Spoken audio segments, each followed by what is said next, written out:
also just say na I feel like you were one of the realest people there. Yeah. Thank you. Kasi parang it's common kasi na yung mga tao kapag may nakita sila, bawa sa isang tao, nagpakita sila ng negative na emotion like nagalit, nalungkot, or nainggit, or yung basta mga negative na gano'n, laging sinasabi na, yan talaga siya, pinakita niya na yung true colors niya, gano'n. Pero nagiging yung tao mga, lang siya. pero yung mga negative emotions na yun, that's just part of the human experience. Tayo din naman, like ako din naman sa sarili ko, minsan may mga interactions ako with other people or nasasabi ako na after naisip ko na, I could have had a better attitude about that. Yeah. I could have done that better. I could have said that better. Sana naging mas mabait ako in that moment or sana naging mas positive ako in that moment. Pero hindi ibig sabihin nun, masama akong tao. At ganun din sa'yo. I agree. You're very... Like, siguro may actions ka na some people don't agree with or siguro mga bagay na di nila trip. Pero at the end of the day, ikaw yung parang sobrang human dun sa loob. Kaya lagi kong sinasabi, I've made a lot of mistakes inside that house. Pumitik ako. May mga nasabi ako because of yung emotions ko. That time, sobrang nadala ko sa galit, nadala ko sa emotions. Peak of my emotions.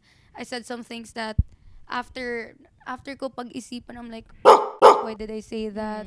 Sobrang sama ako. Like, bakit ako gumanon? And, importante naman talaga na you know yung ano yung nangyari, ano yung ginawa mo, and accountability, and ayusin mo sarili mo. Yes. Kung hayaan mo lang yung ganun, doon mo na malalaman na may, you have to, Pero, importante talaga na you fix it, you learn from it, ganun. That's so totoo. mature. Yung totoo mong reaction, yung totoo mong feelings for it at that very instance. And it's fine. It's alright. Kasi tama nga. Pwede mo naman pag-isipan after. We all do that. As long as you learn from it, you apologize, to the people that you may have hurt. And yun na yun. Like, wag nating i-reduce yung mga housemate sa single na mistake nila. That doesn't define them. And people always have the capability to change and to grow and to improve.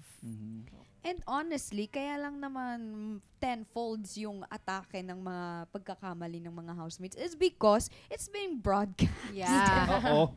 Bakit pag kayo siguro nasa bahay ni Kuya? Siguro hindi lang yun. Kaya natin. Kayo kaya sa bahay, ang bababoy nyo rin. Huwag kami. Nagmamalinis. And we all just admit it, guys. Lahat tayo. Okay, may pagkakamali sa buhay. Okay?